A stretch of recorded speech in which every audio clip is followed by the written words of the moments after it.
May gagawin tayo dito.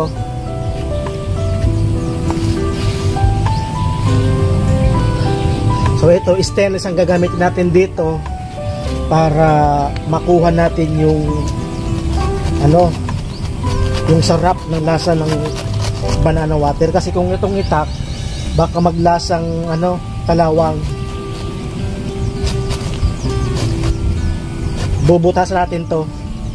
So ngayon, tatakpan natin to magdamag para makapag-ipon siya ng tubig.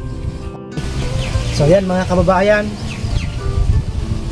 pabidyo nga po Ate Chona yung loob ng puno ng saging. So yan, pakita lang natin. Yan. So i-overnight natin yan mga guys. Tatakpan natin ito para di pasukin ng kung ano man na insekto, para sure na malinis. Kailangan natin itong talian para walang pumasok na insekto, para malinis natin na mainom ang banana water. So bukas check lang natin kung meron ng laman. So kahapon ng alas 5 ng hapon namin to ginawa. So ngayon 7 AM na po. Check natin kung talagang may tubig na.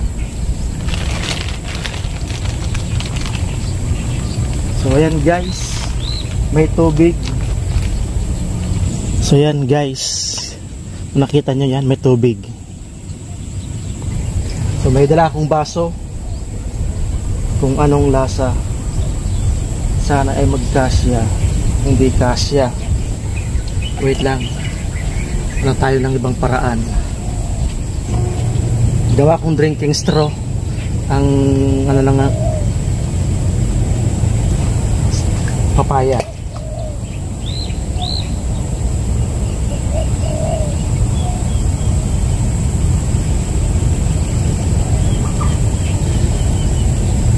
Wow, sarap ng sabaw niya, sarap ng tubig. May pagka halintulad sa sabaw ng niyog. Kasang nga lang to, talagang tubig lang. So walang anong tamis na matitikman ka, kundi hindi siya mapakla, hindi siya matamis. So yung tubig lang, tapos may slight na konting lasa na hindi mo ma-explain kung ano yun, pero po masarap.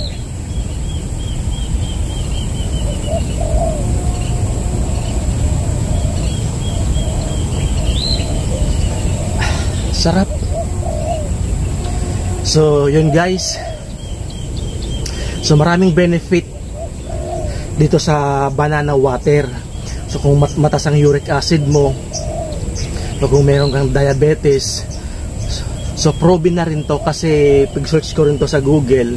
So meron rin nagsabi sa akin na kaibigan ko na nasa abroad, na nag-aral din siya o graduate siya ng pharmacist. So pinag-aralan din niya itong banana water. So kahit yung nanay niya ginawa rin to noong mga panahon. So talagang okay, masarap.